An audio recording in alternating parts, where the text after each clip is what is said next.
இப்ப நான் சொல்றது விசிக தொண்டர்களுக்கோ, இல்ல விசிக மக்களுக்கோ கிடையாது. நான் சொல்லப் போறது இந்த உங்களோட தலைவர்கள் முதல் கட்டம், 2ஆம் கட்டம், 3ஆம் கட்டம் எத்தனை கட்டமா இருந்தாலும், அந்த தலைமை பதவியில இருக்கிறவங்களுக்கு கேட்கிறேன்.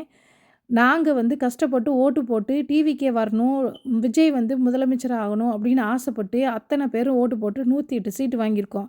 கம்மியா இருந்துச்சுனால உங்கள கேட்குறோம். நீங்க உங்களுக்கெல்லாம் இதுவரைக்கும் யாருமே உங்களுக்கு சரியான அங்கீகாரம் குடுக்கல.